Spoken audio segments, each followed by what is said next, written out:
quedó pendiente de la semana pasada, habíamos estado viendo algodón, habíamos estado viendo cómo era la planta, cómo era el cultivo, el tipo de cosecha, el tipo de cultivo y el tipo de cosecha que había en nuestro país, la cosecha manual y mecánica, las ventajas y desventajas de cada uno de ellos. Habíamos estado viendo también un poco la historia del algodón y cómo fue creciendo tanto en todo el mundo, por qué el mejor algodón es el de Egipto y no el de otro lado.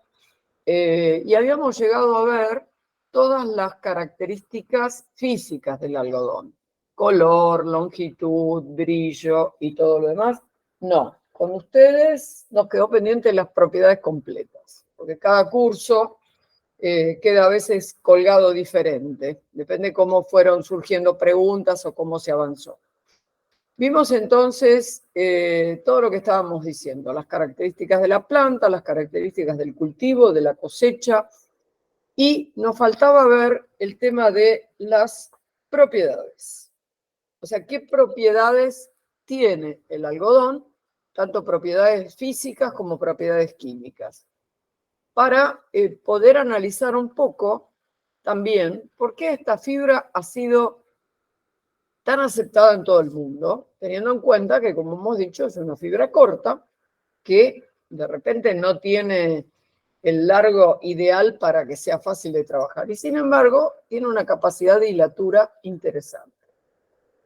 Bueno, vamos a compartir directamente el archivo que tiene que ver con las propiedades del algodón, que yo creo que ya lo subí, si no me equivoco, porque hay cursos que lo habían ya visto, otros lo habían visto parcialmente y a ustedes les faltaba verlo todo. Así que vamos a ver entonces, en el caso del algodón, cuáles serían las propiedades. Voy a compartir con ustedes, espérenme un poquito.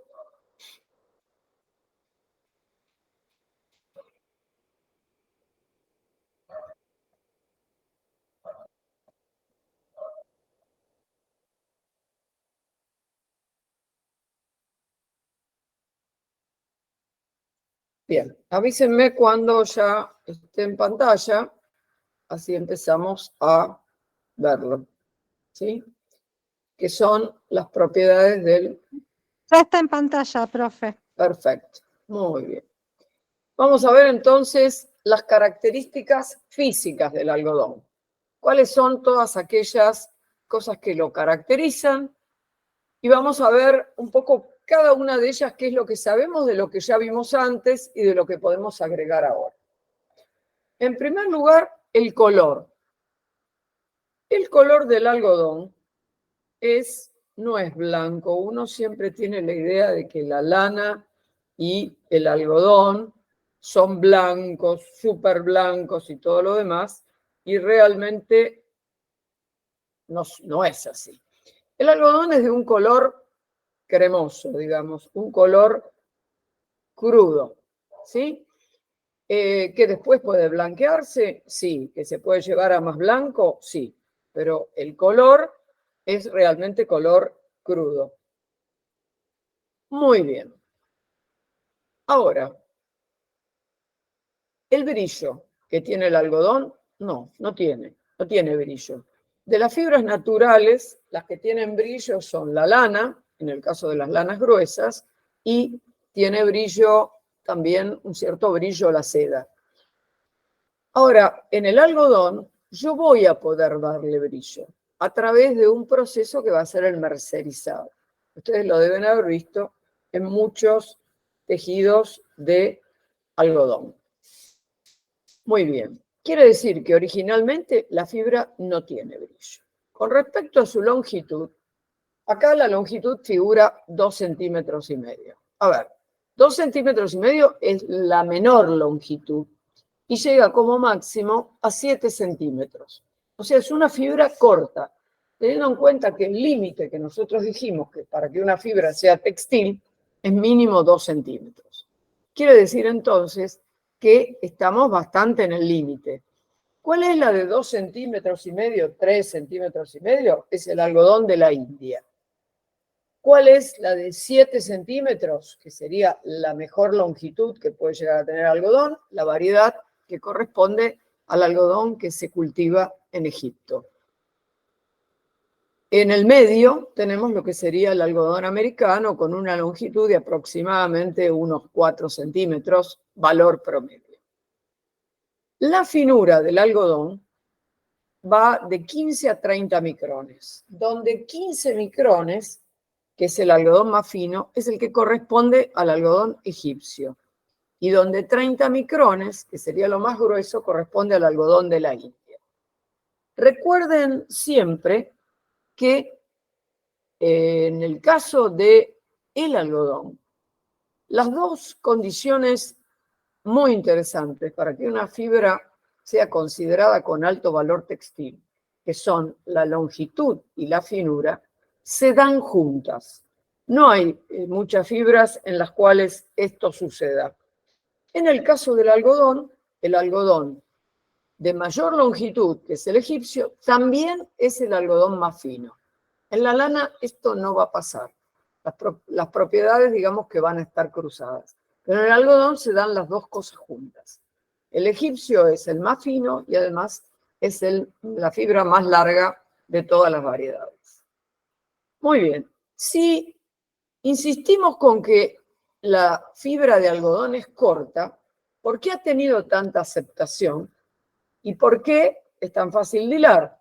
Porque si se acuerdan, el otro día dijimos que inicialmente es una fibra recta, hueca, ¿sí? Como una aguja hueca, pero que cuando se va llenando de celulosa y finalmente madura totalmente y rompe el capullo, la fibra de algodón termina convirtiéndose por la presión atmosférica en una cinta chata que tiene como espirales.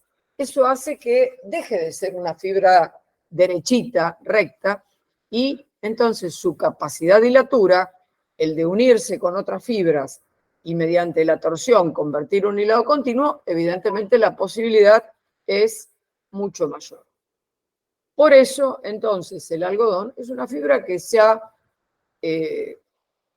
aceptado en todo el mundo, pero además de eso, hay que tener en cuenta que no genera alergias, que se puede usar para los bebés sin ningún tipo de problema, que realmente es una fibra que se puede usar invierno, verano, que en invierno se puede usar de repente frizando, o sea que tiene una cantidad de ventajas, es una fibra realmente noble. La tenacidad del algodón, que es otra de las propiedades, es una tenacidad buena. Recordemos siempre que como fibra de origen vegetal, su tenacidad va a aumentar en húmedo, ¿sí? Siempre va a ser mucho más difícil romper un piolín de algodón que esté mojado que uno que esté seco. Con respecto al regain, el regain es el 8,5%. Y vamos un poco a qué es el regain, o reprise o tasa legal. ¿Sí? Entendamos que cuando se hace cualquier tipo de ensayo sobre un material textil, ya sea de tenacidad, de peeling, de absorción de agua, de lo que se les ocurra, de elasticidad, de elongación, se tiene que hacer siempre con las mismas condiciones de temperatura y de humedad, porque si no, los ensayos en distintas partes del mundo no podrían ser comparables, porque tendríamos distintos valores, cuando en realidad por ahí el valor es exactamente el mismo. Pero si yo cambio las condiciones, evidentemente los valores van a cambiar y no puedo comparar. Entonces, todo lo que sea regain, reprise o tasa legal tiene que ser tomado en lo que se llama condiciones estándar, que las condiciones estándar son 22 grados centígrados y 65% de humedad. Estas son las condiciones en las cuales tienen que estar todos los laboratorios textiles del mundo acondicionados. ¿Para qué? Para que los resultados que se hagan sean los mismos en cualquier parte. En esas condiciones, cada fibra textil absorbe una cantidad de agua. En esas condiciones, lo que absorbe de agua en porcentaje con respecto a su peso es lo que se llama regain, reprise o tasa legal.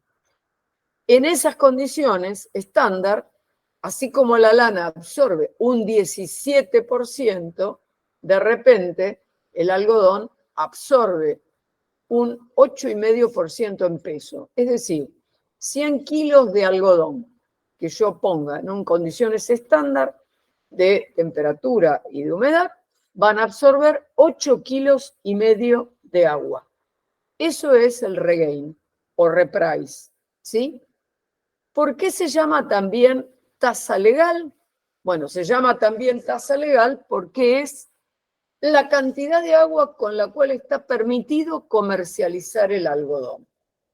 Porque si no, yo podría, frente a una venta que tengo de algodón, ya sea hilado o lo que fuera, entregar con una absorción de agua mucho más alta, porque lo puse en una atmósfera muy húmeda, y entonces estoy facturando más agua de la que realmente está permitido.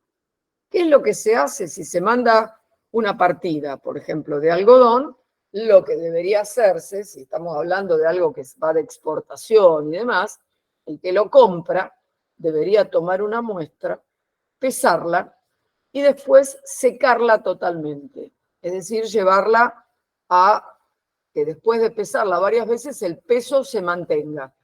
Una vez que está secada, ese peso se toma como referencia y se calcula con el regain o la tasa legal que está autorizada cuánto debería pesar esa muestra que se tomó en las condiciones aceptables, con la cantidad de agua que puede absorber en condiciones estándar. Se calcula eso, mediante una regla de 3, cuánto debería pesar el lote que vino en función de lo que se compró, y eso define si está bien o no. Eso entonces es lo que se define como price, regain o tasa legal. La temperatura de la plancha es una temperatura alta. ¿Por qué? Porque el algodón no es resiliente. ¿Qué quiere decir? Que se arruga, se marca con facilidad. Por lo tanto, para poder plancharlo, hay que humedecerlo y darle con la plancha a una temperatura bastante importante. Las cadenas de celulosa, como dice acá, se deben acomodar. Recuerden que la cadena de celulosa es una larga cadena de carbono, es una cadena natural, que para que esté el tejido, digamos, planchado, por decirlo, sin arrugas, las cadenas de celulosa tienen que estar ordenadas. Y esa forma de ordenarlas es muchas veces darle agua, digamos, humedecerlo y después con la plancha, con temperatura y con presión, lograr que esas cadenas se ordenen y entonces quede sin arrugas. Pero originalmente, como todas las fibras textiles de origen vegetal, el algodón es muy poco resiliente. Eso sería con respecto a las características físicas. Con respecto a las características químicas, hay algo que hay que tener muy claro, que el algodón no resiste los ácidos. Es decir, no se puede hacer tratamientos con ácidos. En cambio, sí se pueden hacer tratamientos con álcalis, es decir, con hidróxidos. El caso del hidróxido de sodio o del hipoclorito de sodio. ¿Con qué blanqueo yo el algodón? Que lo va a decir después, con hipoclorito de sodio. Muy bien.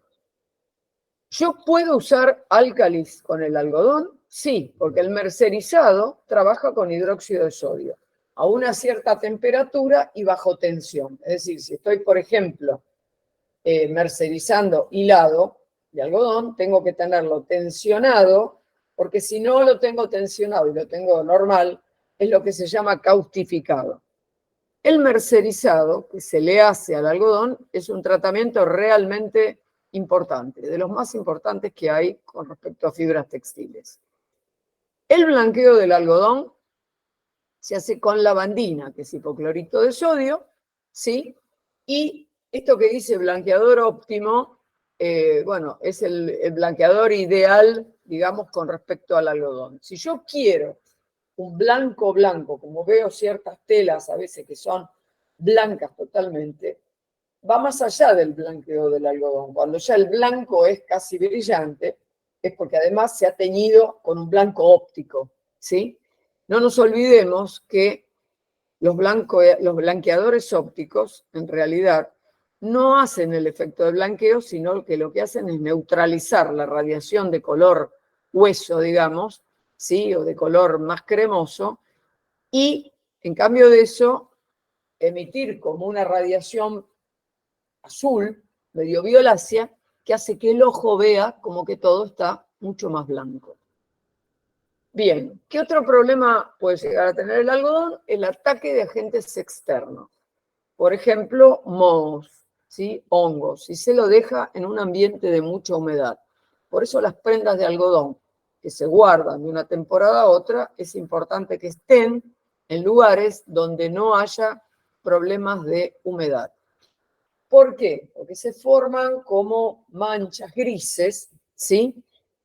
Que después se intenta sacar esas manchas, y si se las trata con lavandina, puede pasar que la mancha se torne amarilla, en cuyo caso es mucho más visible, o que directamente la tela es tan debilitada por la toxina que liberó, digamos, el hongo, que termine rompiéndose, agujereándose en donde tiene la mancha. Muy bien.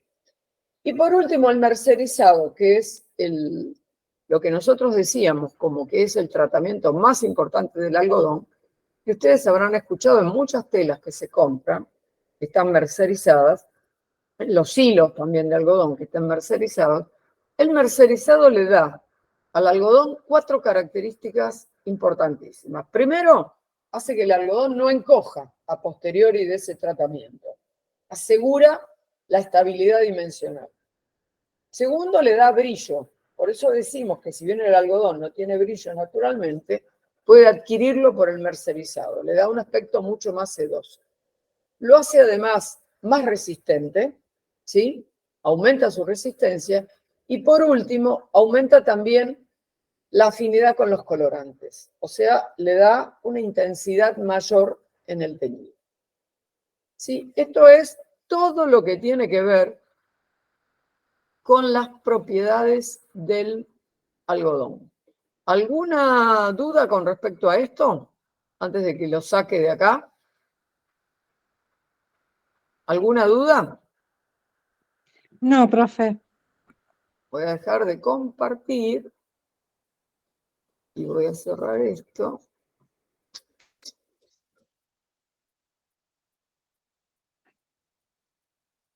Bien.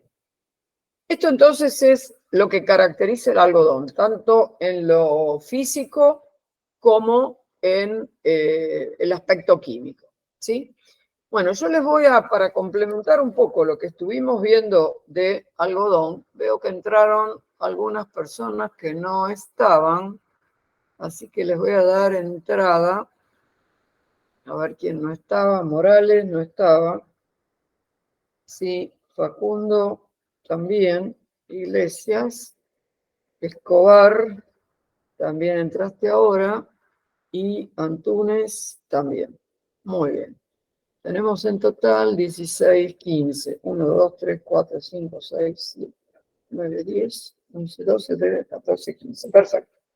Bueno, les voy a compartir ahora unos pedacitos de unos artículos que tratan sobre temas de algodón. 3 cosas diferentes. Uno sobre la certificación del algodón orgánico, que hablábamos el otro día, algodón orgánico y algodón ecológico. El tema del algodón color, con la fibra color, y el tema de las cooperativas que de alguna manera tratan de hacer un cultivo sustentable y que tratan de respetar el ecosistema tal como está. Entonces vamos a ver primero, voy a contarles solamente algunos párrafos de los artículos que me parece que pueden ser interesantes. ¿Y qué pasó con el algodón en el Chaco? Que había caído la producción totalmente, ahora volvió a repuntar, porque hasta hace no mucho tiempo había disminuido la producción en el Chaco y subido en Santiago del Estero, a tal punto que Santiago del Estero se había convertido en el primer productor. Ahora nuevamente En el 2023 el Chaco pasó a ser el primer productor de algodón. Con respecto a la certificación de que un algodón, una lana o cualquier artículo sea artículo no solamente textil, sino que sea orgánico o ecológico, no es que si a mí se me ocurre decir que lo que estoy fabricando es orgánico, con eso alcance. Tiene que cumplir con una serie de especificaciones y tiene que estar controlado por organismos internacionales que son los que dan la certificación, que avala que esa materia prima, en el caso de lo textil, o un alimento, en el caso de lo que tenga que ver con productos alimenticios, realmente cumple las condiciones para decir que es orgánico. Entonces, la otra vez hablábamos si realmente tiene sentido o no tiene sentido, y qué va a pasar en un futuro con esto de orgánico o no orgánico. Porque en realidad, donde más se vio hasta acá todo lo que tiene que ver con productos orgánicos es con lo alimenticio. Pero va a haber otras etapas en las cuales se van a ir agregando otro tipo de cosas, entre ellos lo textil, que ya se está agregando, pero que no tiene todavía la fuerza por ahí que puede tener la producción de vegetales orgánicos, por decirlo de alguna forma. Vamos a ver lo que dice acá. Por ejemplo, en un párrafo dice: ¿por qué es importante orientarse a la elaboración de productos orgánicos? Dice, la necesidad de poder contar con estos productos y la presión que exigirán los costos de mantener industrias que destruyen el medio ambiente serán los motores que harán evolucionar la disponibilidad razonable de productos orgánicos, desde el alto costo actual hasta llegar a ser un commodity. Hoy por hoy los productos orgánicos, por ejemplo los alimenticios, no son baratos, son más caros. Las ventajas económicas no son por ahora el rótulo más atractivo de los productos orgánicos para los consumidores, ya que resultan más caros. Pero como decíamos antes, esto lo dice alguien especializado en esto, ¿no?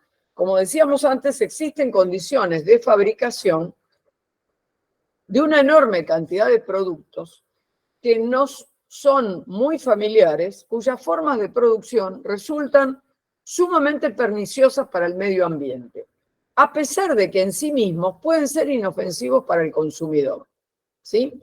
Para el consumidor final. Esto quiere decir que de pronto hay un montón de productos que a mí, a ustedes, a los que sea, no les afecta si son orgánicos o no son orgánicos porque no incide para nada, pero sí genera contaminación al medio ambiente todos los procesos intermedios para llegar a ese producto, como es el caso, por ejemplo, del PVC, que tiene un tema de degradación de mucho tiempo hasta que realmente puede degradarse.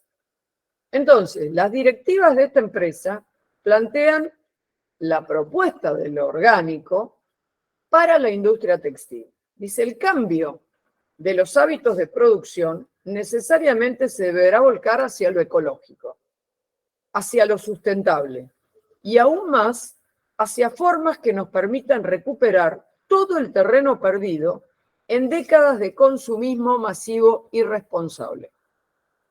Y el respeto por la ecología incluye especialmente a la producción orgánica, ya que es la manera de que la producción puede demostrar su respeto al medio ambiente y al ser humano.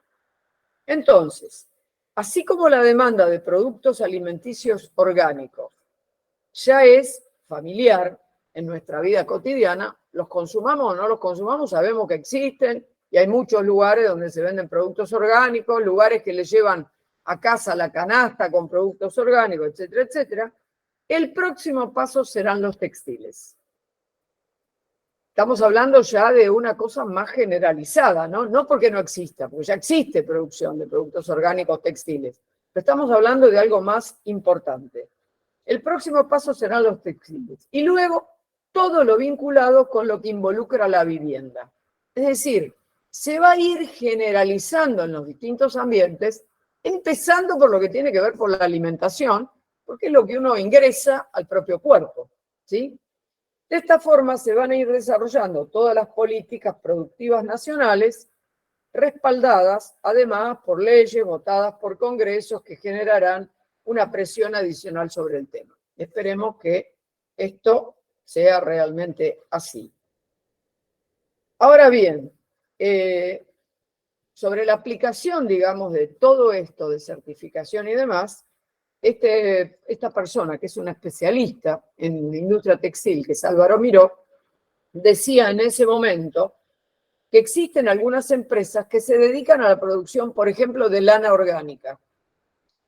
Clasifican, lavan y peinan, pudiendo así brindar productos como lanas lavadas y tops orgánicos.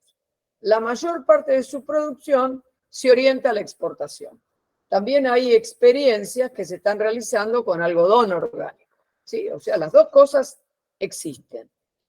Para certificar una fábrica orgánica ante una organización mundial, es necesaria una elevada cuota de estructuración de la planta, es decir, hay que acomodar un montón de cosas, basando sus operaciones en procedimientos escritos y aceptando auditorías externas frecuentes en el proceso para poder mantener la certificación.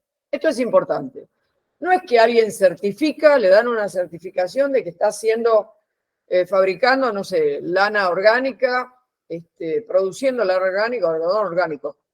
Continuamente va a haber auditorías, porque hay que verificar si eso se sigue manteniendo en el tiempo. Si yo no hice la certificación y después hago lo que se me canta, tengo que verificar cada una cierta cantidad de tiempo que esto se cumple.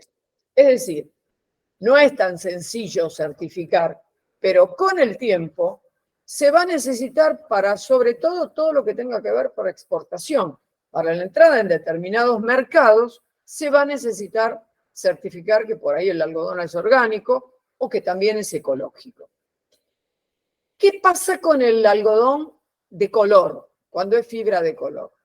El algodón que es de color ya tiene un tema que implica que yo no voy a necesitar colorantes, porque ya lo tengo de color. La fibra ya tiene color. Lo cual quiere decir que si no voy a necesitar colorantes, no tengo todos los riesgos de alergias que pueden provocar los distintos colorantes con los cuales se tiñen las telas. Más allá de que elimino también la contaminación de todos los efluentes y todo lo demás, de todo lo que son los procesos de teñido. Pasa a ser una operación seca, cuando el teñido realmente necesita consumo de agua, tiene un problema de desperdicio y además los colorantes pueden provocar alergias. ¿Por qué realmente no se sigue haciendo esto? En realidad, el algodón orgánico no es una cosa nueva, no es un invento de este momento, como fibras textiles que por ahí decimos nuevas, como el caso del ramio. De nuevo no tiene nada, son fibras de muchísimos años que por ahí se dejaron de utilizar y vuelven a ponerse otra vez, no digo de moda, sino que vuelven a rescatarse los valores que tiene como fibra textil. En el caso del algodón, hace 5.000 años que ya había, sobre todo en territorio americano, algodón de color, fibra, algodón con fibra de color. Cuando de alguna manera, en el lugar donde ahora más se está trabajando el algodón de color es en Perú, ¿sí? En realidad, la fibra de color, que acá nos dice que la mayoría de las personas no sabe que el algodón puede ser naturalmente de color.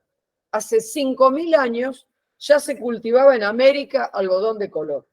En Tehuacán, México, o en Huacapié, Prieta, en la costa norte de Perú y al sur de Ecuador, por lo cual constituye el cultivo más antiguo de la zona andina, ¿sí? Es una fibra más gruesa que el algodón que nosotros utilizamos, el algodón crudo, digamos, color crudo. Por eso también el algodón crudo, ¿qué ventajas tiene? Primero, que es una fibra más fina. Segundo, que yo no necesito tener stock, porque yo hago todo en color crudo y después voy tiñendo de acuerdo a lo que me interesa. Tercero, los colorantes sintéticos que se fueron fabricando a bajo costo me permiten además una gama de colores que yo no lo puedo tener con la fibra de color. La fibra de color tiene por ahí 3 verdes, tiene 2 amarillos, pero no tiene, como yo puedo hacer con los colorantes sintéticos, 200 azules diferentes, que puedo combinar distintos colores de distinta manera y lograr un espectro mucho más amplio. Claro, es mucho más interesante la cantidad y la gama de colores que yo puedo hacer con los sintéticos. Eso sí, va asociado con contaminantes, con productos que pueden provocar alergias. Es mucho más respetuoso de todo lo que tenga que ver con el medio, lo que tenga que ver con fibra de color. Se lo llama, digamos, algodón nativo, ¿sí? Acá dice que en el año 1940 se prohibió su siembra y se fomentó su erradicación, causando considerables daños de erosión genética. Actualmente lo que predomina es el algodón crudo, ¿sí? Que tiene mucho que ver con los tintes y con todos los colorantes baratos sintéticos, ¿sí? Muy bien. Esto entonces con respecto a lo que tenga que ver con algodón de color, para que tengan en cuenta que no es una cosa nueva. Acá en la Argentina, el INTA, que es el Instituto Nacional de Tecnología Agropecuaria, tiene un montón de lugares donde se está desarrollando algodón de color.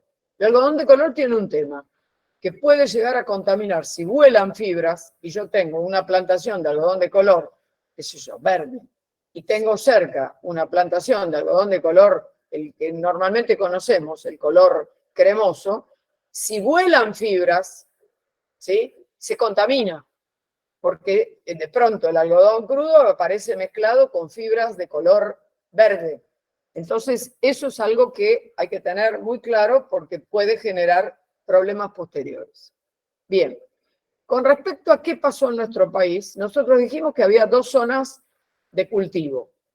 Una, mejor dicho, hay más de dos zonas de cultivo, pero las dos más importantes. Chaco, que es la histórica, y Santiago del Estero, que se fue agregando después Santiago del Estero, justamente porque es un clima más seco, pero permite hacer un riego subterráneo. Y entonces, al ser más seco y no tener casi lluvias, por lo menos hasta hace un tiempo, hasta que empezó a descomponerse todas las características del tiempo, evitaba de alguna manera eso del riego subterráneo, que los capullos se mojaran, porque al ser un clima seco no teníamos el problema de la lluvia. En el año más o menos 2017, que es este artículo, la producción de algodón en el Chaco, de su época histórica más brillante, que había sido un cultivo de más o menos 1 millón de hectáreas, había bajado a 80.000 hectáreas, lo cual era terrible. ¿Por qué? Por una cuestión de rentabilidad. Uno que escribe una nota y un agrónomo, una de las cosas que plantea es que el algodón, hay mucha gente que eran de familias algodoneras, padre que se dedicaba al cultivo de algodón, el hijo también, pero llegó un momento que dejó de ser rentable. ¿Por qué? Porque el algodón necesita una gran inversión en todo lo que tiene que ver con agroquímicos y plaguicidas. Muchísima inversión. Entonces es caro, no tanto el tema de lo que tenga que ver con la plantación, sino con el cultivo por las condiciones que requiere. Entonces, escuchen esto, más allá de la cuestión climática, que por supuesto afecta, porque vienen inundaciones, viene sequía y la planta es una planta. En el caso del Chaco, no nos olvidemos que es algodón de secano, sometido a condiciones climáticas, no a un riego especial. Más allá de la condición climática, de la cuestión climática, de la falta de precio, el encarecimiento de los costos de producción está en la necesidad de encarar la lucha contra el picudo del algodonero, que es la plaga más conocida del algodonero. Una plaga que requiere nada menos que disponer de 14 fumigaciones con cipermetrina cada semana, desde que comienza el proceso de floración del algodón hasta su cosecha, ¿sí?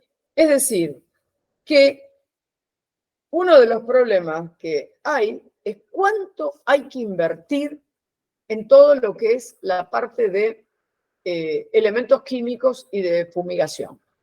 ¿Sí? Ese es uno de los temas por los cuales en algún momento dejó de ser realmente rentable. Y entonces muchos de los algodoneros de la zona del Chaco se fueron yendo hacia otros cultivos, como el caso de la soja, ¿sí? Pero el algodón, así como la soja, también necesita que se renueven los cultivos. No es que se puede plantar algodón toda la vida, en realidad habría que, para volver a generar, digamos, los minerales y la riqueza que puede tener un suelo, no se puede hacer siempre el mismo monocultivo, porque implica que se va deteriorando el suelo y se va gastando. Bueno, y por último, me cayó el artículo. Por último, les comento algo de una cooperativa. Esto tiene unos años, pero la cooperativa existe, que es una cooperativa agroecológica del litoral, que trabaja respetando el medio ambiente. ¿Sí? Quiere decir que se puede. Poderse se puede. Lo que pasa es que requiere mucha más mano de obra. ¿Sí? Ahí no hay maquinaria, hay trabajo humano, hay todo orgánico, se respeta el suelo, hay un montón de cosas. Entonces, un ingeniero agrónomo, que en realidad no es del litoral, en realidad sí es del litoral, pero que está en Chaco en este momento, que es de la zona de Misiones, dice lo siguiente: el algodón es un cultivo que llega con la conquista y con la idea de ganarle al monte. ¿Sí? Dice, ¿cómo se produce el auge del algodón? En la década de 1920, la cadena algodonera norteamericana sufrió una catástrofe cuando una plaga conocida como picudo, el famoso picudo que la plaga en todos lados, que llegaba de México, infectó casi toda la producción de Estados Unidos. El Departamento de Agricultura del país del norte envió expertos a algunos países para dar impulso al cultivo de algodón en otros lugares del planeta. Al llegar al Chaco, los americanos, o los gringos, como le dicen acá en la nota esta, impulsaron la oferta mundial vieron que el Chaco tenía potencial climático justamente para fomentar mucho más todo lo que tenía que ver con el algodón. Y entonces impulsaron la oferta mundial de algodón para que la escasez no provocara un alza en el costo y no perjudicara a sus productores. En realidad lo hicieron no porque son buenos y porque, bueno, vamos a darle al Chaco la posibilidad de crecer, sino porque realmente les interesaba de alguna manera cuidar a sus propios productores con la debacle que se había dado en esa cosecha por el tema del picudo. El algodón, como comienzo del progreso económico de la región, ¿sí?, puede haber resultado, pero a la larga fue la ruina. Llega con la idea de ganarle al monte y se sigue trabajando con esa idea de intentar dominar la naturaleza. El modelo tradicional busca un cultivo extensivo del algodón y ve al monte como un campo sucio. No se puede hacer, dice acá en el Chaco, la pampa, porque no es la pampa, ¿sí? No es la pampa húmeda de la zona del sur de Santa Fe, provincia de Buenos Aires, es otra zona. Esa era la idea, digamos, que tenían los americanos, transformar esa zona casi como si fuera la pampa, ¿sí?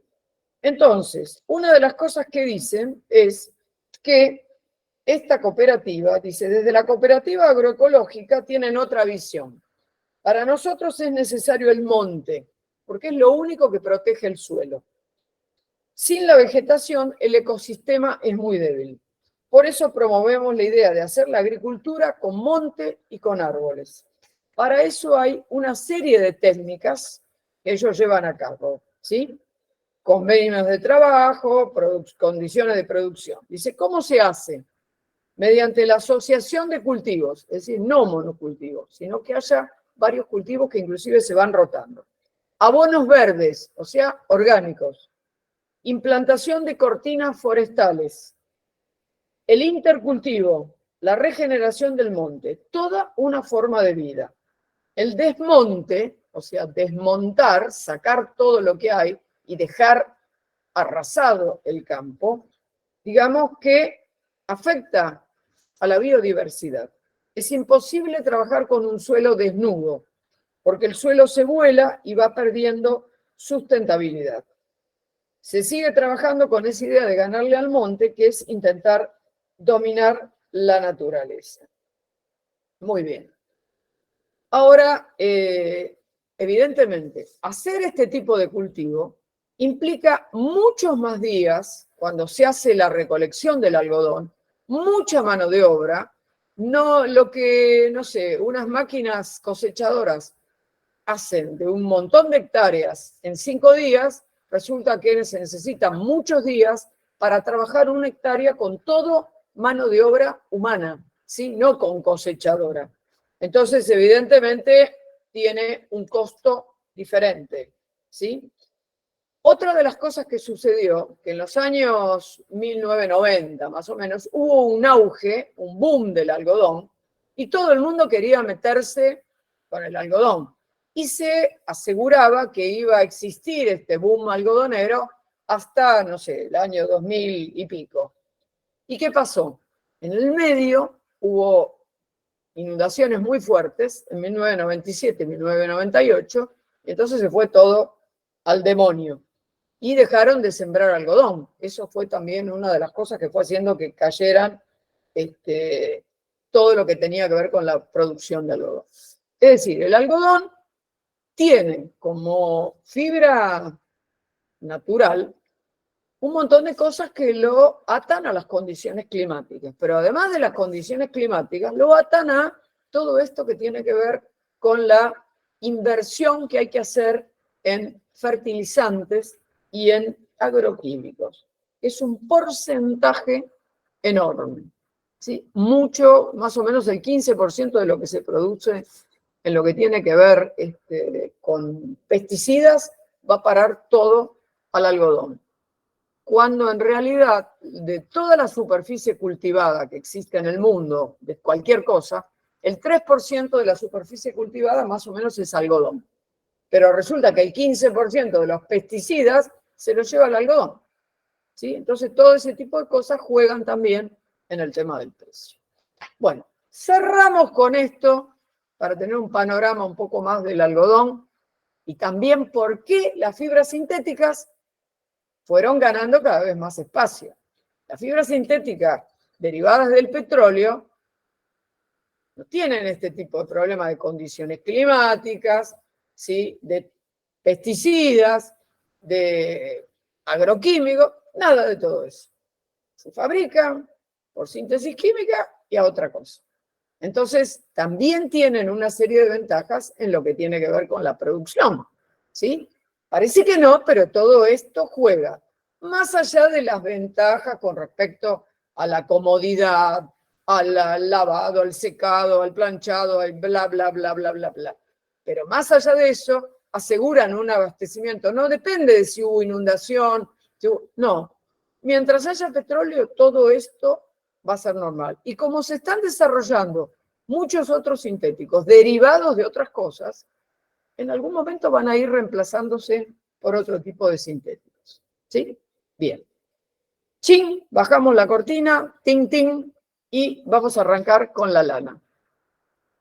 Nosotros dijimos que las dos fibras, digamos, más importantes, naturales, son por un lado el algodón, ¿sí? Que vimos que representaba como un 30% del total de la producción, una cifra importante, y la lana, que si bien es un porcentaje muy chico de la producción mundial, es un 3%, es una fibra con características fantásticas y además la más noble de todas las fibras con respecto a sus características. Bueno, vamos a ver un poco de dónde sale la lana, digamos, ¿sí? Vamos a hacer un poco de historia antes de hacer nuestro primer corte. Cuando nosotros hablamos de lana, la lana tiene unas variedades impresionantes. Hay lana muy corta, hay lana muy larga, estamos hablando de que podemos ir desde los 6 centímetros a los 40 centímetros. Hay lana muy finita, de 15 micrones, y hay lana de 40 micrones. O sea que hay una variedad realmente muy importante. ¿De qué depende esto? Bueno, depende fundamentalmente de qué raza de oveja yo estoy hablando, ¿sí? Hay una gran diversidad, muy, muy, muy grande.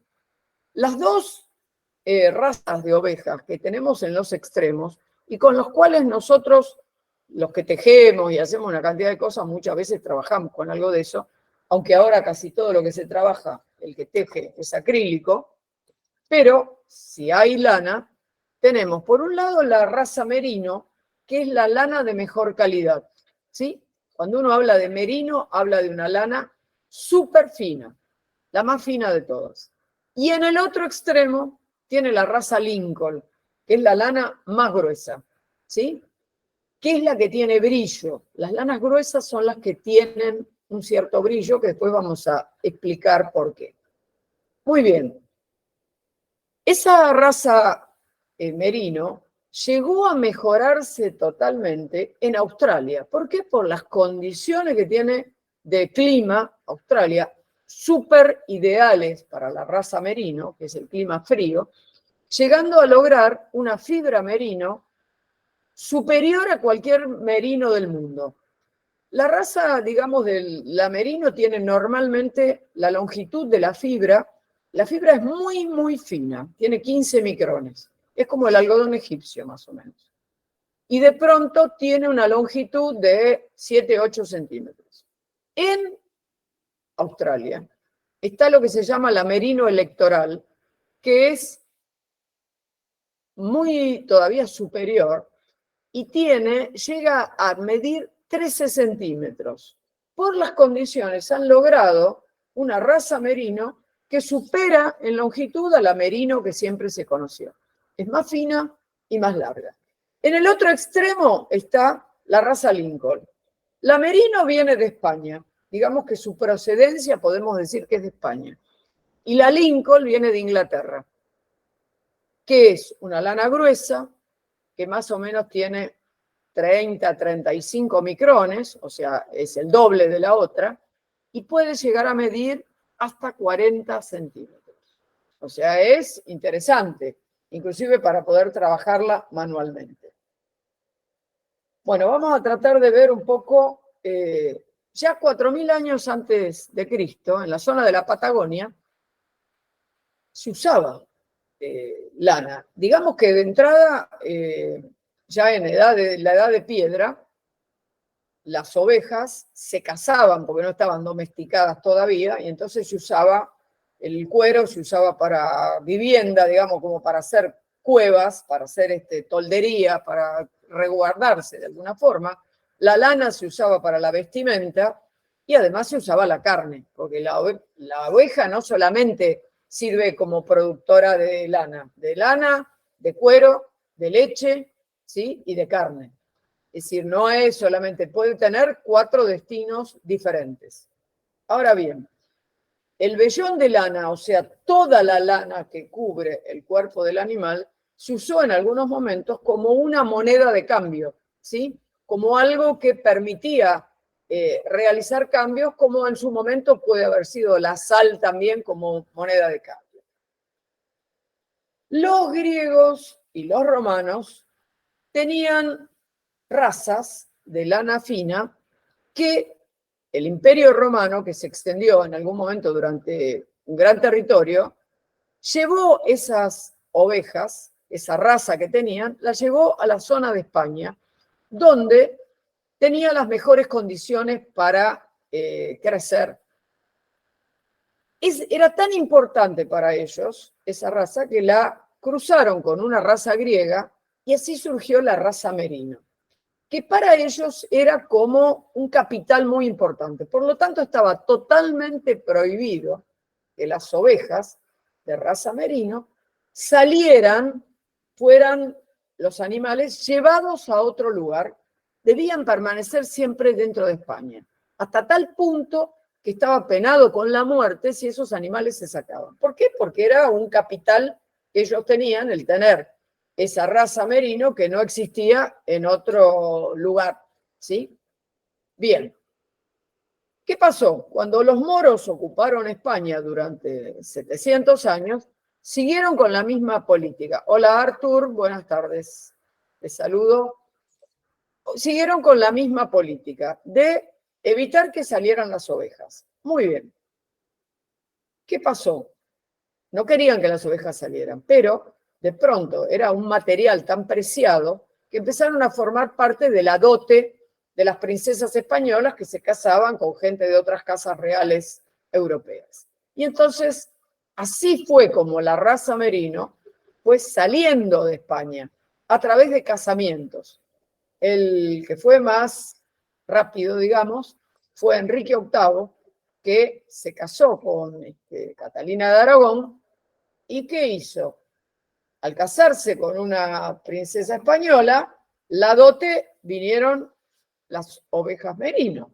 Y entonces así entraron a Inglaterra las primeras ovejas de la raza merino, que después ellos se encargaron, los ingleses se encargaron de llevarlas a sus colonias, llevarlas a Sudáfrica. Ellos fueron las que los llevaron a Australia, a Nueva Zelanda, ¿sí? Pero llegan a Inglaterra a través de un casamiento de Enrique VIII con alguien de la corona, digamos, del reinado de uno de los reinados de España.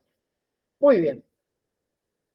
Así entonces vemos que muchas de las formas en que la merino también en algún momento la merino llega a América, a la zona de Estados Unidos. Como cuando Napoleón, a principios de 1800, entra en España y tiene que pagar gastos de guerra, entonces se entrega una cantidad, a Napoleón le importaba muy poco que salieran las ovejas de España, si lo que necesitaba era pagar cosas de la guerra, pagó con ovejas y esas ovejas fueron embarcadas a Estados Unidos.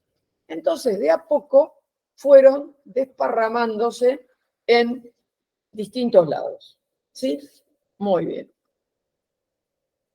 Colón también trajo ovejas cuando vino acá, y también los conquistadores fueron llevando ovejas sobre toda la zona de México, a tal punto que en el sur de Estados Unidos, en la zona lindando con México, los indios, los navajos, tejían unas mantas con lana que eran realmente muy apreciadas en Europa y que después eran mandadas o llevadas por los conquistadores a Europa.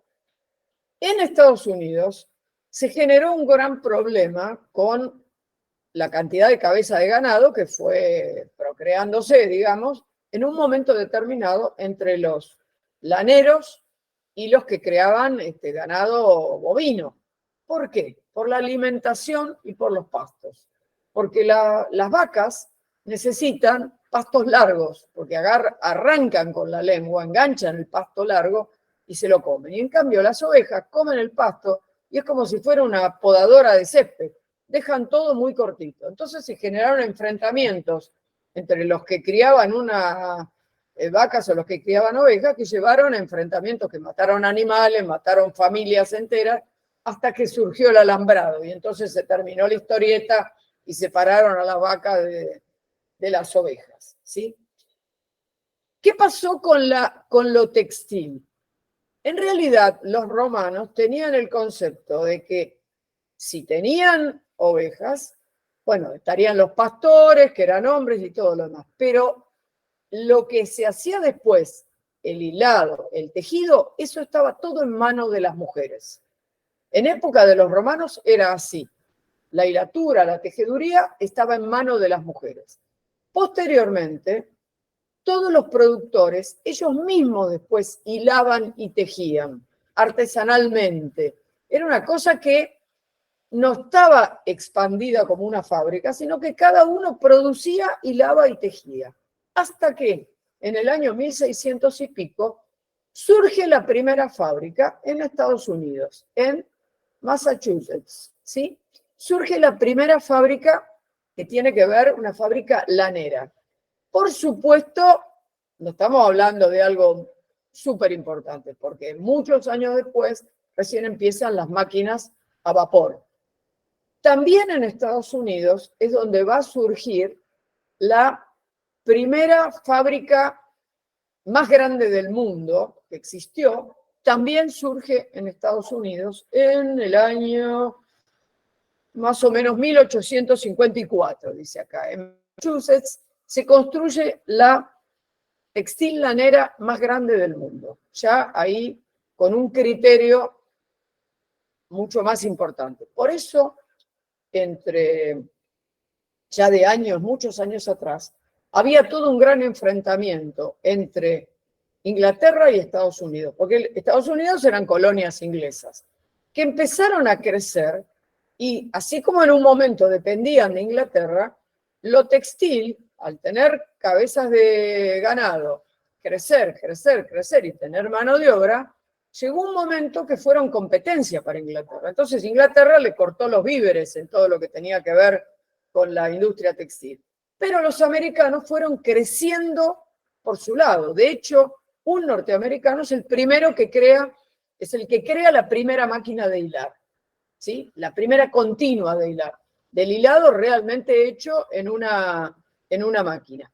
Y por otro lado, van creciendo, creciendo, ya les digo que establecen la primera fábrica lanera, después, en 1850 y pico, la fábrica lanera más grande de todo el mundo, y empiezan a tomar realmente vuelo propio. Pero siempre fue un enfrentamiento el tema de lo textil entre los americanos, los norteamericanos, digamos, y los ingleses, que dicen que ese también fue uno de los motivos que generó la necesidad de la independencia y cortar realmente la relación de colonia y convertirse en un país libre. ¿Qué pasaba en la Argentina en esa época? 1800 y pico, ¿sí? 1850. En la Argentina, en ese momento, estaba Rosas, que más allá de que cada uno opine lo que opine con respecto a los gobiernos de Rosas, desde el punto de vista de la industria textil, era realmente un proteccionista y que defendía lo que tenía que ver con la producción y con la industria nacional. Entonces, Rosas, durante la época de Rosas, bloqueó el comercio con los ingleses. ¿Los ingleses qué hacían? Vendían sus productos textiles, laneros, por todos lados y, de alguna manera, querían meterlos en todas partes.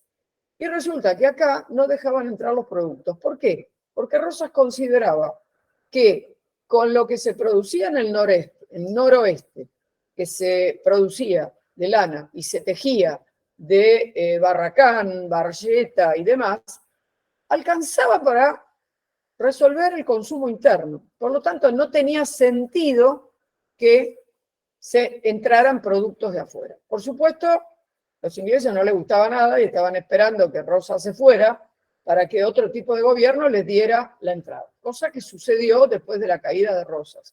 Y entonces ellos empezaron a comprar inclusive, meterse, digamos, y producir lana en la Patagonia, con grandes territorios, y exportar esa lana después a Inglaterra para que volviera como producto terminado. ¿Sí? Eso fue en 1850 y pico. Cae Rosas, bueno, la Constitución es del 53, así que ya Rosas había caído.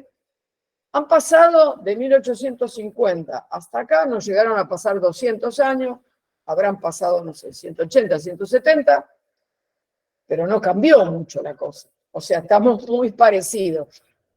¿Qué exportamos de lana? ¿Producto terminado? No.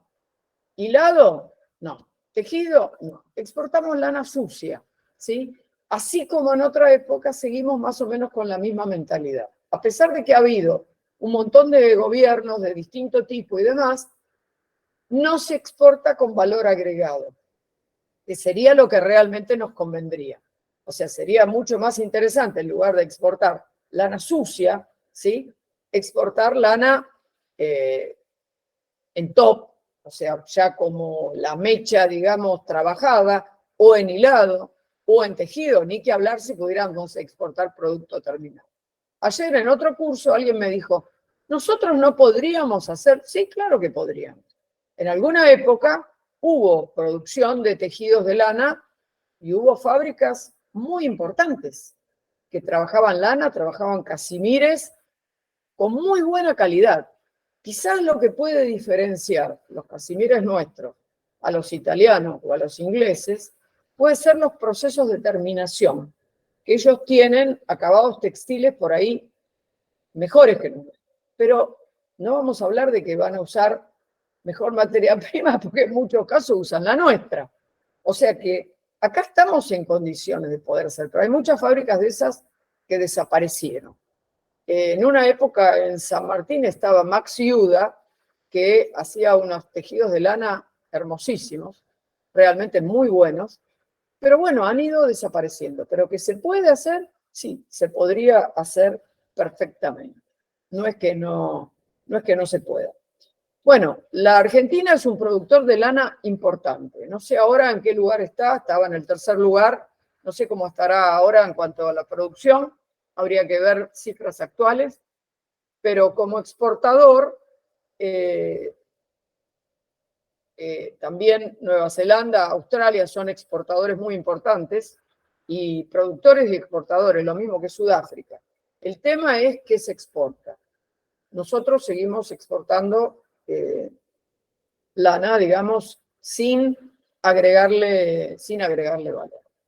Bueno, esto es lo que tiene que ver con la historia de la lana y las ovejas, que siempre la oveja ha sido un animal relacionado con la religión, tanto para los judíos como para los cristianos. ¿Sí? Es el símbolo de un montón de cosas, como de la pureza, etcétera, etcétera.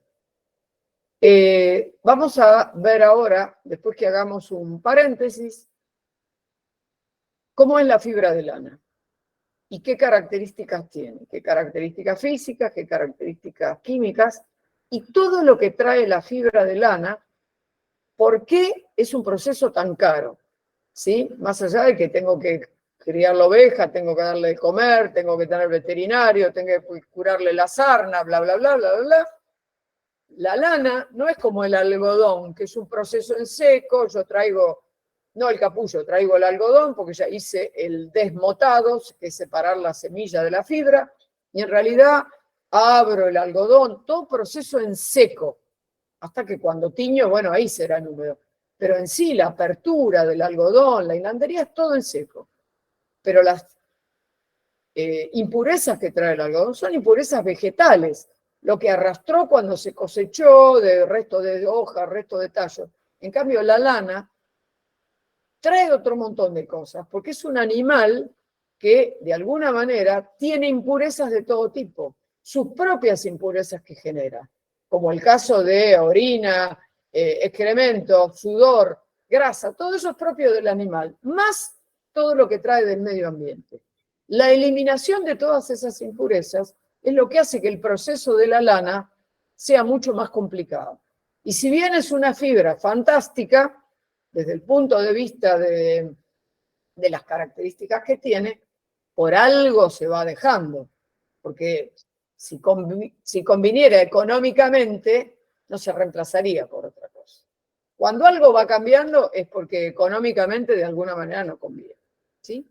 Bueno, entonces vamos a hacer un pequeño paréntesis para que descansen sus oídos de escucharme hablar a mí. Son y 44. Prepárense, como digo yo, un café, un té, algo como para soportar la segunda parte, y en 10 minutos más o menos nos volvemos a encontrar, ¿ok? Y seguimos ya sí con lo que tiene que ver con la fibra de lana exactamente. Bueno, prepárense mentalmente para la segunda parte y prepárense algo para tomar como para hacerlo un poco más leve. Nos encontramos en 10. Dale.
Bueno, acá estoy nuevamente.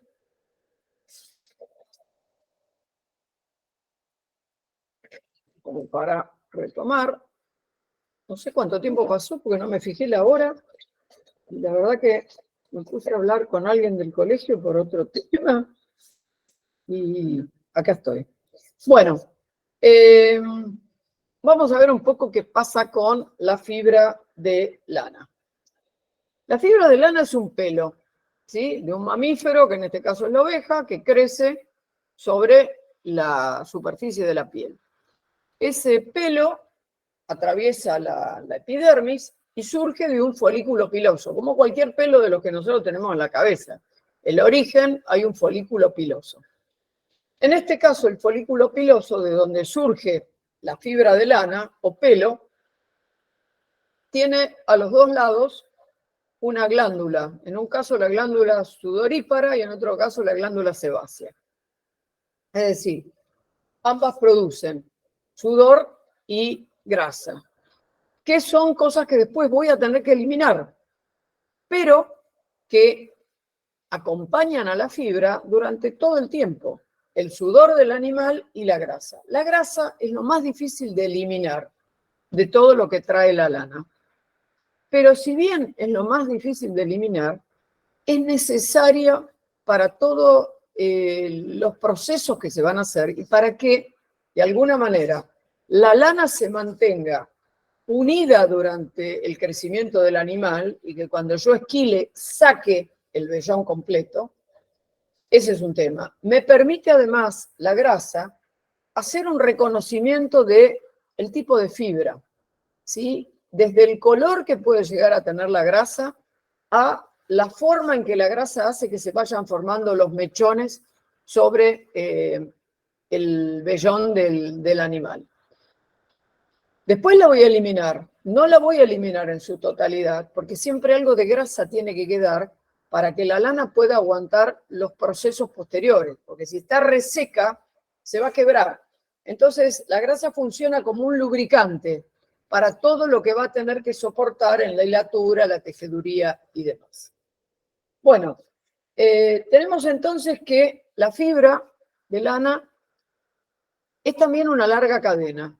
En el caso del algodón, la cadena era celulosa, una larga cadena de carbono, sí que era celulosa. En este caso, también es una larga cadena natural, pero es una proteína que se llama queratina. Por eso todos los shampoos que hablan de la queratina y todo lo demás están hablando de pelo, ¿sí? No hay una diferencia tan grande entre el nuestro y el de la oveja. Por eso, cuando se habla de blanqueo, de lana, yo siempre digo, si se olvidan, piensen que la lana es un pelo. ¿Y con qué se blanquea el pelo? Con agua oxigenada. Por eso el blanqueador de la lana es el agua oxigenada. Bueno, la queratina, que es la proteína que forma la lana, es también la proteína que está en las uñas, en las garras de los animales, en los cuernos y en las plumas. Todo tiene la misma proteína, que es lo que se llama queratina. En el caso de la seda, también es una proteína, pero es otra proteína que se llama fibroína.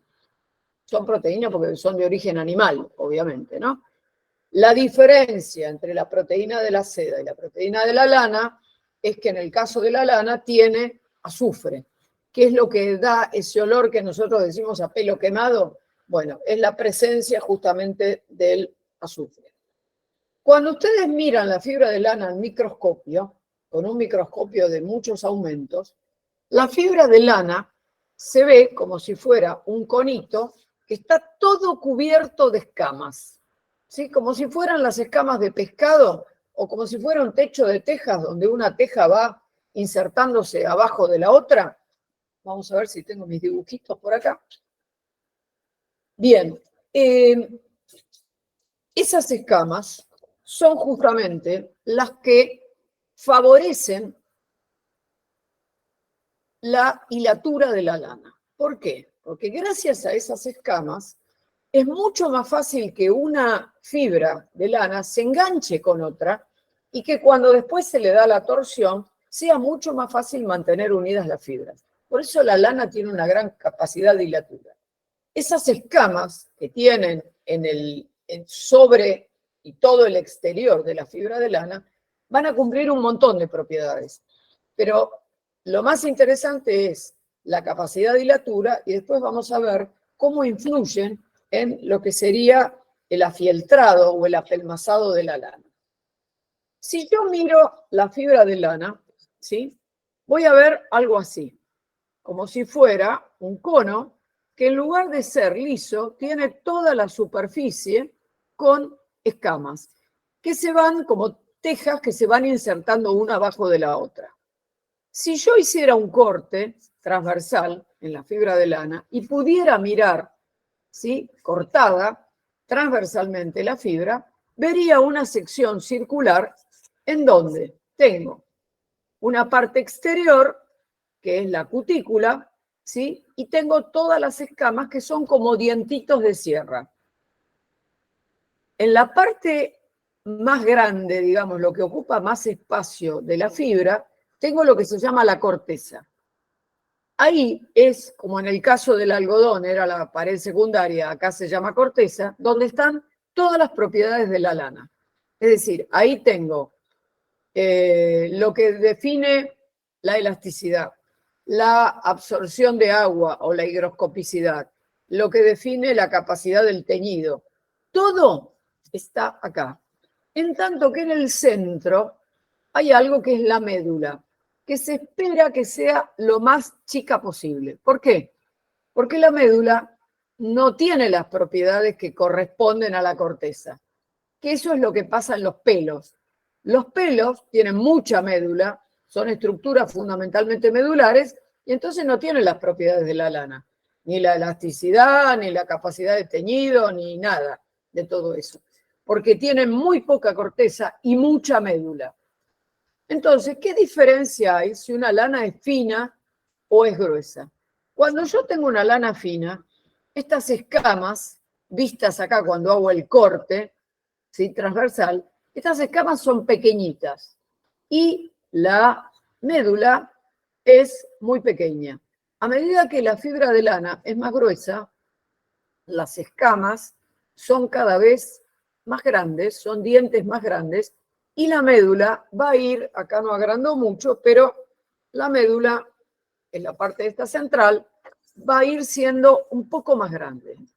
Y cuando yo tengo una lana gruesa, las escamas se convierten en dientes mucho más grandes, ¿sí?, que ya son achatados, y por eso, al ser grandes y achatados, reflejan la luz. Por eso las lanas gruesas son brillosas, ¿sí? Entonces, en las lanas gruesas, yo tengo que las escamas son más grandes, más achatadas, y la médula es cada vez más grande. O sea, vas a tener muchas mejores propiedades una lana fina, por eso las lanas finas tiñen también, abrigan y hacen todo lo que hacen, y las lanas gruesas son un poquito menos calificadas, por decirlo de alguna manera. Cuando yo paso de acá a un pelo, esta médula que tengo acá abajo, ¿sí?, cada vez se va haciendo más grande. Entonces, en el pelo, que es una estructura medular, prácticamente lo que tengo es médula. No tengo más escamas, el pelo es liso, y si realmente hubiera escamas, son tan pero tan grandes que es lo mismo que si no hubiera.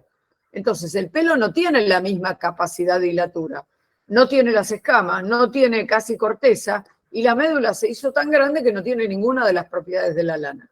Por eso nosotros cuando clasificamos, ponemos todos los pelos por un lado y ponemos la lana como algo totalmente diferente.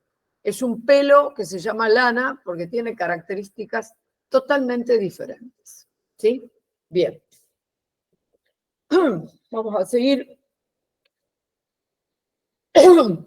Las razas que nosotros hablamos, teníamos la merino en un extremo, que era la raza con lana más fina, y la Lincoln en el otro. Pero en el medio hay un montón de razas más que se han ido logrando cruzando animales de las razas extremas, para ir logrando, por ejemplo, la Corriedale, la Romain Marsh. Hay un montón de razas. En la Argentina hay prácticamente todo tipo de razas, porque al tener distintos climas, puede haber merino en la Patagonia, puede haber de repente Corriedale en la zona de La Pampa, y en la zona del noroeste, de repente lo que hay es raza criolla, que como los perros, raza perro, digamos, de alguna manera, que uno dice, ¿qué es este perro? ¿Raza perro? Bueno, muy bien.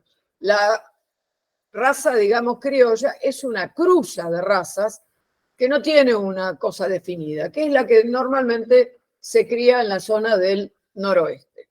Bien, la Corriedale es una cruza que se logró en Nueva Zelanda, porque en realidad se buscaba un animal que sirviera tanto para consumir carne como para consumir lana.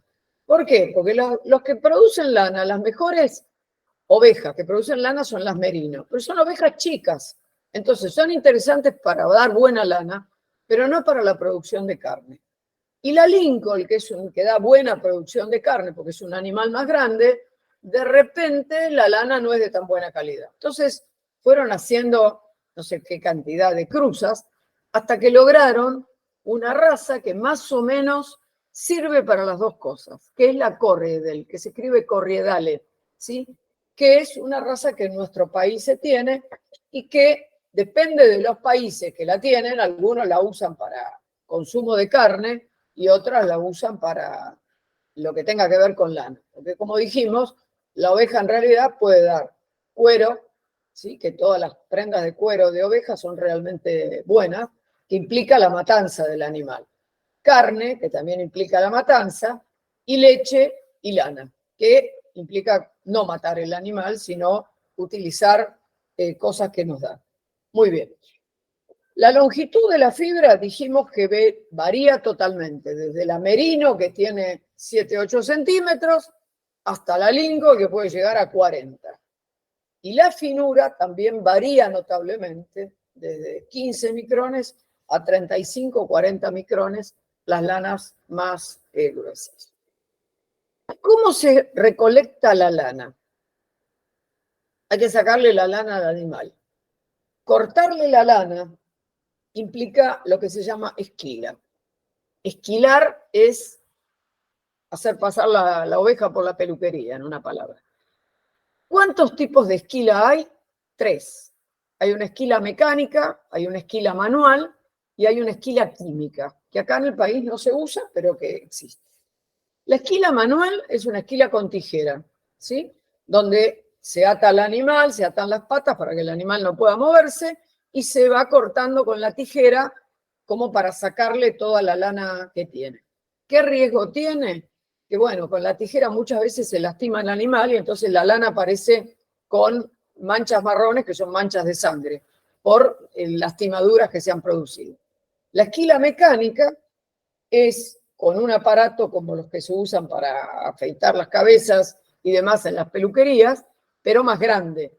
Eso es más seguro y en definitiva corta toda la lana, digamos, que sale en realidad toda unida. Sale como si fuera el tapadito de la oveja, ¿sí? Sale con la forma de la cabeza, las patas, todo junto. ¿Junto por qué? Por la grasa. Porque la grasa es lo que mantiene unido lo que sería el vellón, ¿sí? Que sería toda la lana del animal. Muy bien. ¿Y la esquila química en qué consiste? En aplicarle una sustancia depilatoria, digamos, que va a producir la caída del pelo, ¿sí? Entonces, se le inyecta al animal unos días antes, 3-4 días antes, una sustancia que va a hacer que en ese término de 3-4 días el pelo se caiga. Pero además de inyectarle eso, una vez que se inyecta esa sustancia, se le ponen unas bolsas especiales que hay de nylon, bastante elásticas, que cubren todo el cuerpo del animal. De manera que cuando se desprenda el pelo, quede adentro de la bolsa, no tirado en medio del campo. Eso empezó a usarse en Australia más o menos en el año 1970. Yo creo que lo deben seguir usando, no sé. Acá no, porque además es caro. El producto que hay que inyectar a oveja por oveja, y además son caras las bolsas. Entonces, por ahí no se justifica el gasto que representa. ¿Sí? Eso sería la esquila química. Muy bien. Todo lo que sale del animal, la lana que sale, sale toda unida. Un segundo, me están tocando el timbre. No, no se vayan. A ver quién es. Hola. Hola. No, no es acá, ¿eh?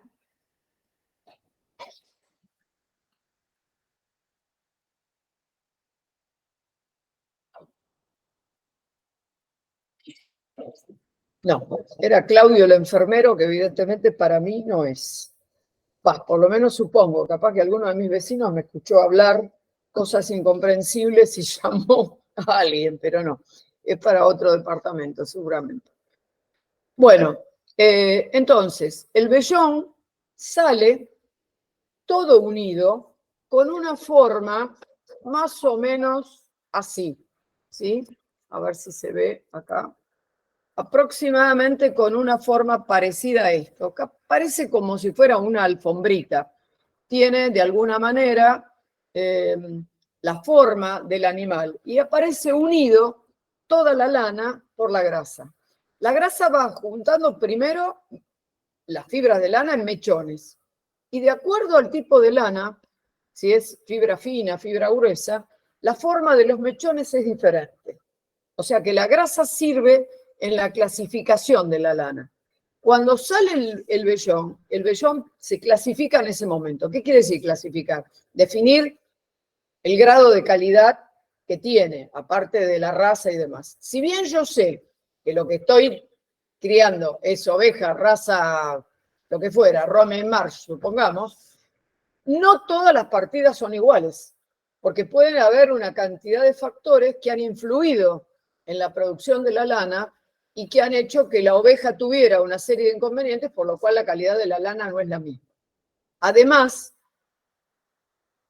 yo tengo que definir qué grado tiene la lana en cuanto a calidad, y dentro del animal no es igual tampoco la lana de todas las partes.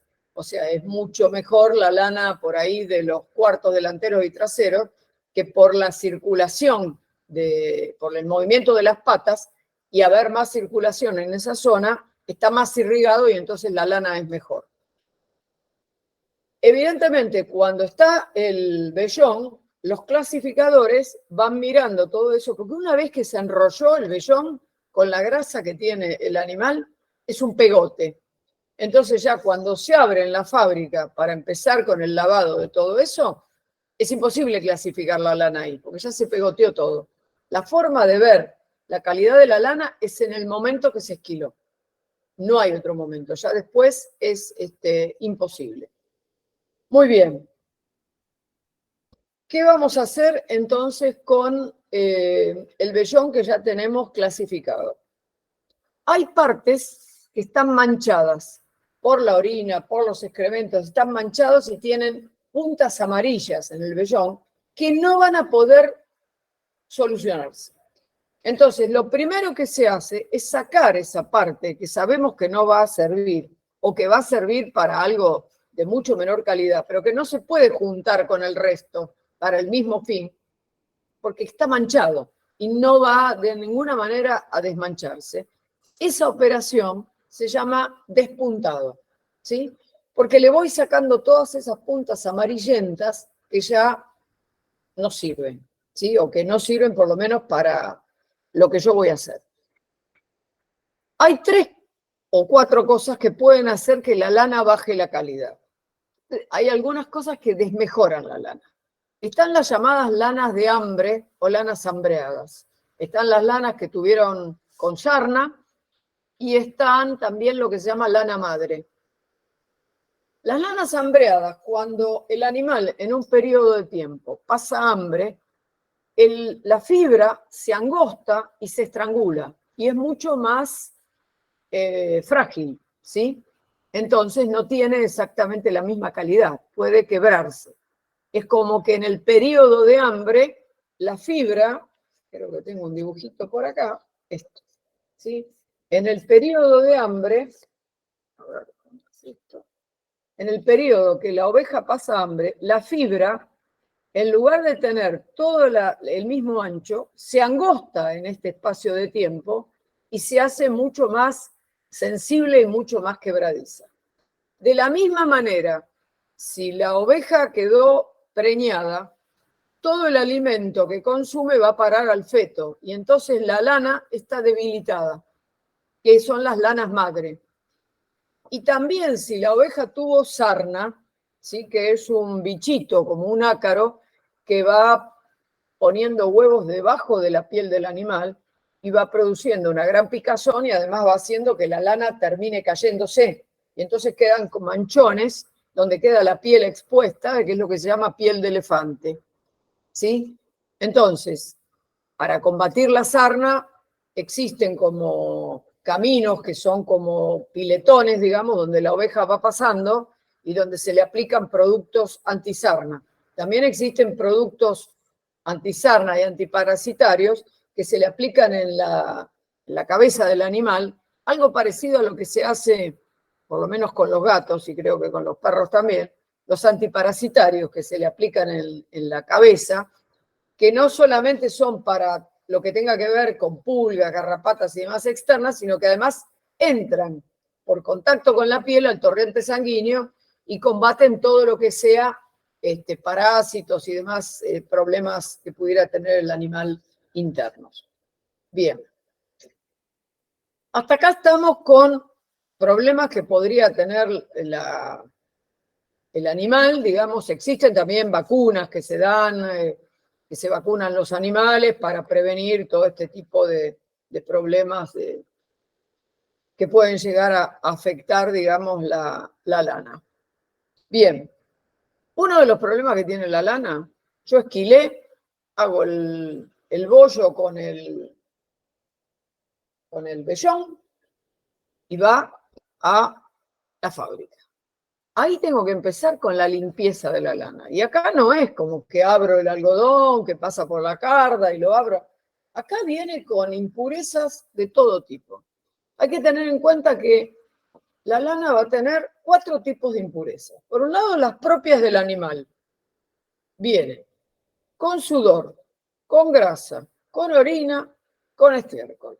Tiene de todo.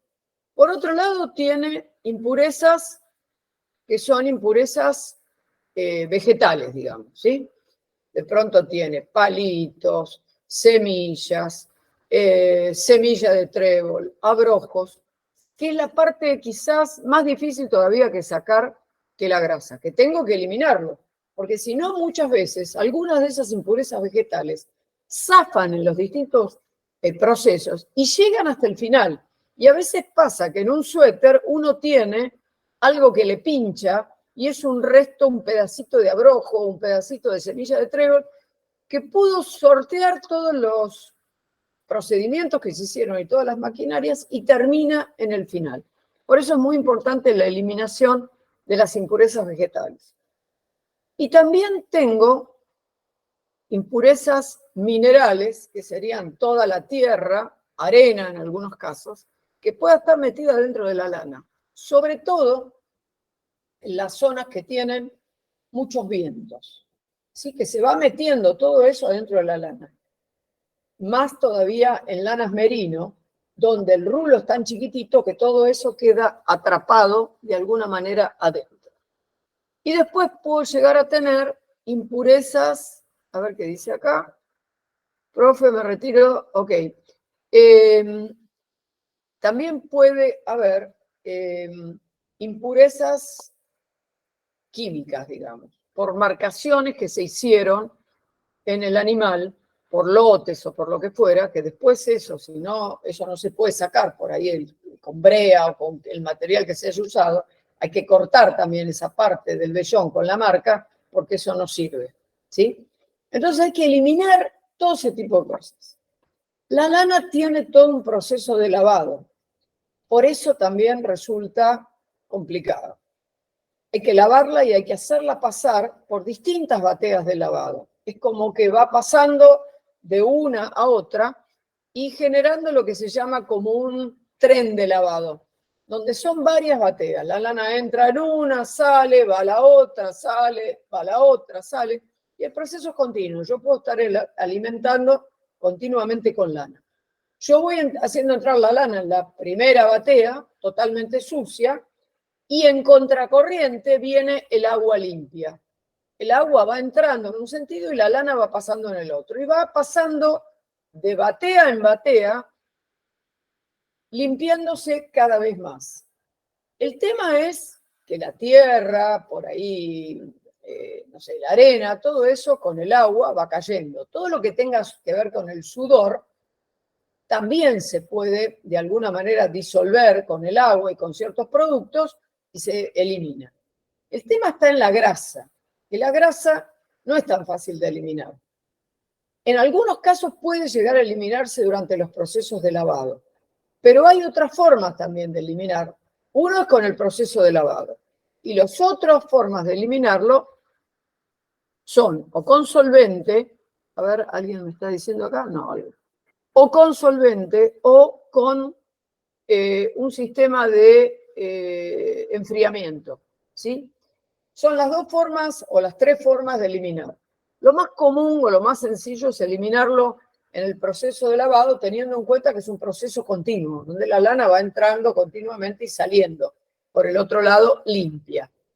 En el caso de que yo trabajara con un sistema de solvente, es para partidas más chicas y no es continuo el proceso. Es como que yo tengo grandes autoclaves donde voy a meter una partida de lana y esos autoclaves están perforados y voy a hacer circular solvente.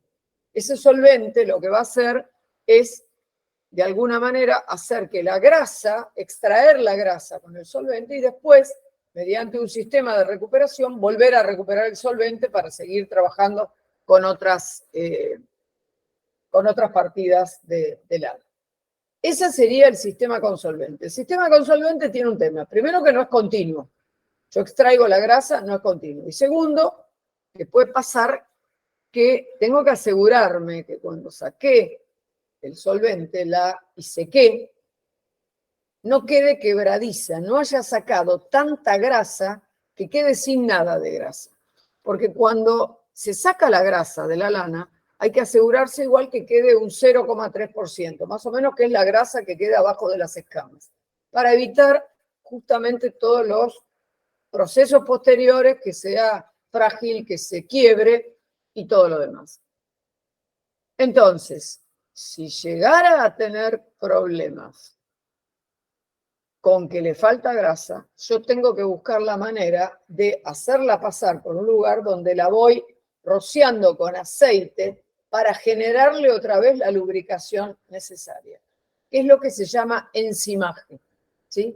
El enzimaje es cuando la cantidad de grasa con la que quedó es más baja de lo necesario y entonces yo le tengo que agregar de alguna manera la grasa faltante a través del enzimaje. Y la otra forma de lograr sacar el solvente es haciendo congelar la grasa. Es decir, metiéndolo en algo con una temperatura muy fría, de manera que la grasa se congele y se endurezca. Y entonces después golpeando todo ese material y que la grasa caiga como pulverizada, ¿sí? Es como que yo congelo para después golpear y la grasa que caiga como si fueran pedazos de tierra o de lo que fuera. Este sistema también a veces engancha junto con la grasa tierra y va eliminando también otro tipo de suciedad. El problema es que generar frío y generar frigorías es más caro que generar calorías. O sea, más barato hacer que la lana vaya por el tren de lavado con una cierta temperatura del agua que hacer lo otro. Por supuesto, necesito en todos los trenes de lavado de la lana, necesito agua y necesito calentar. ¿A cuánto? No me puedo pasar de los 60, 70 grados, porque si no, tengo el problema del apelmazamiento de la lana. Así que empieza a compactarse, engancharse y a afieltrarse. O sea que tengo que ser muy cuidadoso con el tema de las temperaturas que utilizo para lavar la lana. Bueno, vamos a cortar acá. Nos va a quedar para ver de lana las características físicas, las características químicas y lo que tiene que ver con cómo eliminar las materias vegetales, que es el mayor problema o uno de los mayores problemas que tengo para que realmente la lana quede sin todos esos restos vegetales que arrastra. Tengan en cuenta que cuanto más cuidadas están las ovejas, que están en cabaña, protegidas, que les ponen, no sé, mantas, que están en lugares más cómodos, el animal genera más grasa. Cuanto más cuidado está el animal, más grasa genera. Y al mismo tiempo, también hay que tener en cuenta que las materias vegetales dependen de qué zonas están. Si son zonas donde llueve mucho, si bien se lava la lana del animal, también al estar mojado es más fácil que se enganchen toda la cantidad de semillas y de pastos que hay en el suelo. También las impurezas dependen de si son zonas de mucho viento, por lo que dijimos antes que el animal se llena de tierra y de arena. Bueno, la semana que viene vamos a ver el final de lo de la lana y lo que les pido que piensen ya sobre qué van a preparar la clase especial. Quiero que la semana que viene me definan o la fibra textil sobre la cual van a buscar, porque ya le tenemos que poner fecha a todo, o la fibra, o si tienen algún tema que les interesa, semana que viene me tienen que definir sobre qué van a preparar la clase especial. Profe, ¿Okay? ¿tengo una consulta sobre eso? Sí. ¿Cómo es el eje? O sea, ¿cómo me puedo guiar si, por ejemplo, no quiero trabajar sobre una fibra textil y quiero trabajar, por ejemplo, como la clase pasada, sobre una temática de contaminación y demás? Pero el eje es que toque lo textil en algún punto. Sí, ¿no? podés buscar sobre sustentabilidad. Yo voy a pasar, no sé si la semana que viene, un PowerPoint que es del INTI, que habla de sustentabilidad. Y es interesante en lo textil. Vos podés trabajar eso tranquilamente. Podés trabajar la sustentabilidad sobre qué se basa, porque tiene que ver con lo económico, con lo social, no solamente con la sustentabilidad con el medio ambiente, también tiene que haber un equilibrio con la parte social y con la parte económica. Vos podés buscar sobre eso. Lo que preparan de clase especial, no quiero que me lean un artículo de la Biblia. Quiero que ustedes se expongan con sus propias palabras, unos 5 minutos, 10 minutos, lo que quieran hablar, ¿sí? Y que le cuenten al resto lo que averiguaron, lo que les llamó la atención, lo que les pareció interesante, lo que encontraron que no pensaban encontrar, lo que sea. Y que al mismo tiempo... El eje del trabajo, ¿cuál sería? Pero el eje del trabajo, ¿cuál sería se entiende como si vos me tuvieras que dar una consigna? ¿Cuál sería? Yo entiendo lo de investigar sobre un tema, pero como que necesito un hilo conductor de... ¿Lo tuyo qué sería? ¿Sustentabilidad? No estoy segura de que sea sustentabilidad, pero algo sobre el tema, seguro. Sé que entonces... De pronto tiene que ver, yo creo que sustentabilidad y cuidado del medio ambiente, ¿sí? Lo que vos querés averiguar. Pero siempre se tiene que lindar con la materia esta, ¿no? Porque de repente parece como que podemos salir. Podés abarcar otras cosas, pero lo textil lo tenés que tocar, porque si no me dedico a, qué sé yo, a dar clase de cocina, ¿sí? Que no me va a salir mucho porque no soy muy, muy buena en eso. Pero sí te acepto que de pronto vos hables de cuidado del medio ambiente, no solamente en lo textil, que toques otras cosas. Es aceptable totalmente. Pero siempre tenés que tener una parte para lo textil, ¿sí? Dale, ¿okay? Genial. Podés hacerlo más amplio, no te limites a esto, no creas que solamente en el mundo existe la industria textil, afortunadamente, porque si no ya estaríamos muertos de hambre. Existen otras cosas. Vos podés hacer una cosa mucho más amplia, pero relacionarlo en algún momento con lo textil. ¿Sí? Bien, excelente. Igual la semana que viene vemos qué elige cada uno y charlamos un poco sobre cómo van a armar el resumen para después subirlo también. ¿Sí? ¿Ok? Nos vemos la semana que viene. Tengo una consultita. Sí. ¿Tiene que ser sí a nivel industrial o puede ser algo más experimental también? Puede ser a nivel artesanal, si querés. Perfecto. ¿Ok? Listo. Porque de repente Sí, sí. puede haber un tema que te interese, que es artesanal, dale para adelante. ¿Sí? Listo. Bueno, muchas gracias, profe. Los dejo porque tengo otro curso ahora y no lo puedo dejar en banda. Me encantaría irme a dormir ahora, pero no puedo. Así que nos vemos La semana que viene. el miércoles que viene. Buena semana y el miércoles que viene nos encontramos de nuevo. Ok, hasta el miércoles. Chau, chau. Chao.